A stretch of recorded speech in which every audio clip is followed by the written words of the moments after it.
Hello, आता आपण बघूया वीण दोघांतली ही तुटेनाचा एपिसोड रिव्ह्यू. कालच्या भागात आपण बघितलं की समर स्वानंदीला समजवत असतो, समर आधिराला समजवत असतो, पण आधिरा बिलकुलही ऐकत नसते. स्वानंदीही आधिराला समजवण्याचा प्रयत्न करते.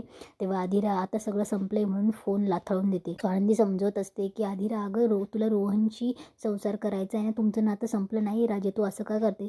तेव्हा आधिरा रडत असते, त्याने सगळं संपवलंय, त्याला माझ्याशी बोलायचं नाही, त्याला मला भेटायचं नाही, काहीच नाही. इकडे समर खूप पॅनिक होतो. तो आनंदला बोलतो की आनंद, पटकन फायर ब्रिगेडवाल्यांना आणि सिक्युरिटी गार्डला फोन लाव पटकन. तेव्हा आधिरा बोलते की मला खोटी समजूत काढायचा प्रयत्न करू नका. रोहनने त्याला माझ्याशी घेणे राहिलं असतं तर त्याने मला डिवोर्स नोटीस पाठवलीच नसती. तेव्हा स्वानंदी बोलते काय? तेव्हा मल्लिका थोडी घाबरते. तेव्हा अर्पिता बोलते की काय काय बोलतेस? हे बघ, हे सगळं रोहनमुळे झालं आणि माझ्या बहिणीला काही झालं ना तर मी सोडणार नाही तुम्हाला. स्वानंदी बोलते की आधिरा, असं नाही, एका कागदाचं तुकडा तुमचं नातं नाही ठरवू शकत. हे बघ, तुझा माझ्यावर विश्वास आहे ना, तर तू माझ्यासोबत ये, आपण जाऊ, आपण रोहनशी बोलू. अगं, जीव देवा इतकं कोणी नसतं जगात महत्त्वाचं. तेव्हा हे महत्त्वाचं नाही आहे. तेव्हा आधिरा बोलते माझ्यासाठी महत्त्वाचं आहे. तेव्हा आधिरा बोलते की माझ्यासाठी आहे, माझ्यासाठी रोहन खूप इम्पॉर्टंट आहे, मी नाही त्याच्याशिवाय जगू शकत. आधिरा उडी मारायला लागणार, तेवढ्यात स्वानंदी बोलते की आधिरा थांब, आधिरा थांब. स्वानंदी पटकन फोन लावते. तेव्हा अंशू बोलतो की आधिरा, आम्ही नाही का तुझं कोणी, तू अशी का करतेस? तेव्हा अर्पिता बोलते मॉम बोल ना तू काहीतरी. तेव्हा मल्लिका बोलते की डॉल प्लीज ना, ऐक ना, प्लीज ना डॉल, ये ना खाली. तेव्हा स्वानंदी फोन लावत असते, रोहनचा फोन लागत नसतो. स्वानंदी पुन्हा फोन लावते आणि पटकन अंशुमनला खुणावते की असं तू पाठीमागणं जा म्हणून. तेव्हा अंशुमनही तिला सपोर्ट करतो.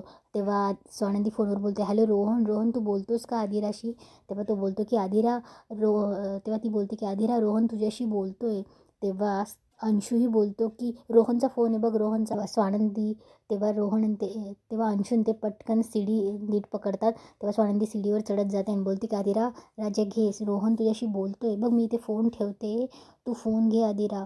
आणि बघ मी लांब आहे, मी नाही तुझ्याजवळ, तू फोन घे. तेव्हा आधिरा फोन घ्यायला हात खाली करणार, तेवढं स्वानंदी पटकन पकडते आणि मागून तो सिक्युरिटी गार्डही आधिराच्या मागे उभा असतो. तेव्हा आधिरा चिडचिड करते की नंदुताई सोड सोड मला. तेव्हा स्वानंदी तिचा हात सोडत नसते. तेवढ्यात समर आणि आनंद येतात. समर आणि आनंद स्वानंदीला वरती बघतात. तेव्हा समर जोरात ओरडतो आधिरा. तेव्हा आधिरा बोलते की नंदुताई प्लीज सोड मला. तेव्हा स्वानंदी चिडून बोलते की आधिरा प्लीज शांत बस, तुला तुझ्या रोहनची शपथ आहे. तेव्हा स्वानंदी कशी बशी आधिराला खाली उतरवून आणते. तेव्हा आधिरा बोलते की खोटं बोललीस तू नंदुताई माझ्याशी. तेव्हा स्वानंदी बोलते की बघ राजा, शांत हो, शांत हो, काही नाही होणार. ती तिला जवळ घेते. तेव्हा आधिरा तिला मिठी मारून रडत असते. तेव्हा स्वानंदी बोलते बघ राजा, असं नाही करायचं, आपण बोलूया ना, आपण सगळं सॉर्ट आऊट करूया, तू टेन्शन नको घेऊ.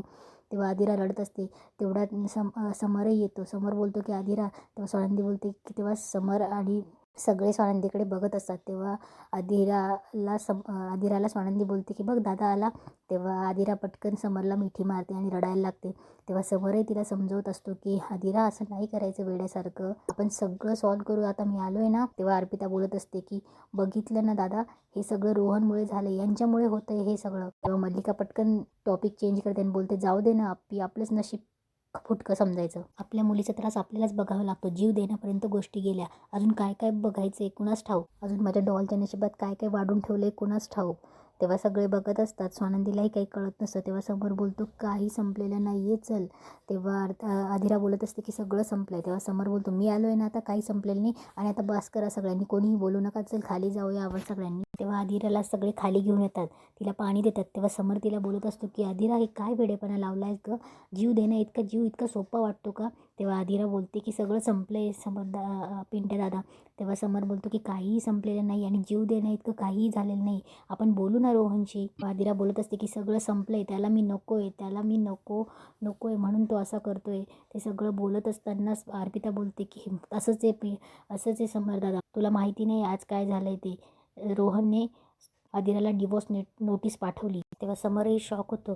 तेव्हा अर्पिता पटकन डिवोर्स नोटीस दाखवते आणि समरकडे देते. समरही बघतो, समरही शॉक होतो आणि समर बोलतो हे कसं शक्य आहे? तेव्हा अर्पिता बोलते की असंच दादा. तेव्हा ती बोलते की स्वानंदी, तुझा भाऊ काय समजतो गं, माझ्या बहिणीला वाटलं तेव्हा सोडून दिलं, आजीही तोपर्यंत आलेली असते, आजीलाही काही कळत नसतं काय चाललंय. तेव्हा अर्पिता बोलते की तुम्हाला ठाऊक आहे का, काय समजतो गं तो, तिला राज करण्यासारखी वाढली माझी बहीण, ना सपोर्ट कुठल्याच गोष्टीचा आहे ना ना इमोशनल ना फायनान्शियल. तुझ्या भावाने वाट लावली तिची. तेव्हा मल्लिकाही बोलते की माझी डॉल सुरुवातीपासून तुझ्या कुटुंबाशी जुळवून घेते. त्याची ही परतफेड. डिवोर्स नोटीस पाठवली त्याने. आता काय करायचं माझ्या डॉलने? डिवोर्स झालाय म्हणून घरी बसलेली मुलगी शिक्का बसला ना. स्वानंदी बोलते की काकू मलाही खूप शॉक बसलाय की रोहन असं काही करेल असं मलाही वाटत नाही आहे. तेव्हा मी बोलते त्याच्याशी असं बोलते ती. तेव्हा अर्पिता बोलते की आता काय बोलणार आहे? रोहनने त्याचा स्टँड क्लिअर केले आहे, त्याला आदिरा नको आहे. स्वानंदी बोलते की नाही असं नाही आहे, रोहनचंही आदिरावर खूप प्रेम आहे, काहीतरी गोंधळ होतोय. तेव्हा अर्पिता बोलते जाऊ दे ग मम्मा, ही हिच्या फॅमिलीपेक्षा काय वेगळी असणार आहे. आजीच्या वाढदिवसाच्या दिवशीच बघितले ना काहींनी प्रताप केले होते. शी हेट्स अवर फॅमिली. तेव्हा मल्लिका बोलते मग लग्नच कशाला करायचं, आता माझ्या डॉलचं काय होणार? तेव्हा अर्पिता बोलते की आता मम्मा त्याचा विचार ही का करेल, आता ही घरी जाऊन तो उलटून त्यांच्यासोबत सेलिब्रेशन करेल.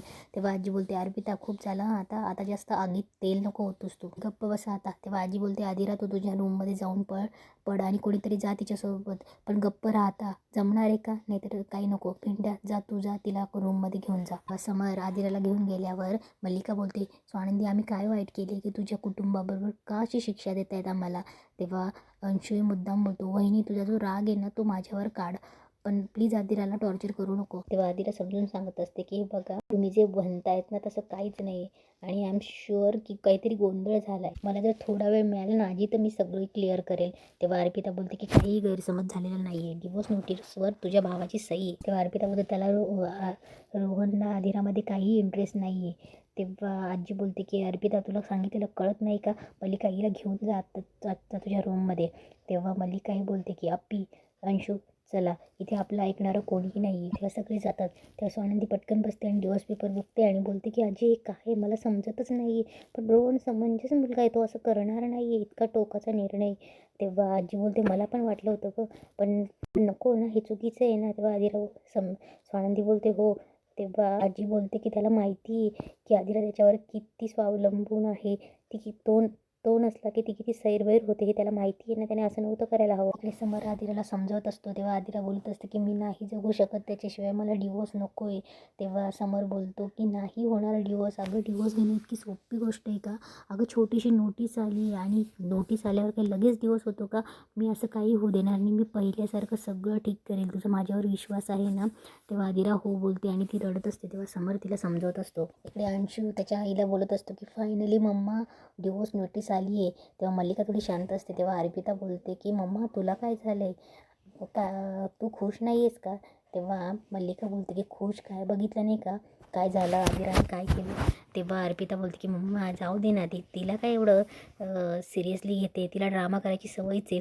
तेव्हा मल्लिका बोलते की अगं ड्रामा करण्याच्या नादात त्या पोरीचे हातपाय तुटले असते, डोकं फुटलं असतं तर काय केलं असतं. मी कोणासाठी एवढं करते आणि ही रोहनसाठी जीव देईल निघाय की मला एवढं बघावं लागेल की लवकरात लवकर त्या रोहनला हिच्या डोक्यातून उतरवावं लागेल. परत मंदाकिनीचा फोन येतो. मंदाकिनी बोलते विहीनबाई आली का नोटीस? तेव्हा मल्लिका बोलते हो, मग धमाकेदार एंट्री केली, सगळ्यांना घरात कळालं.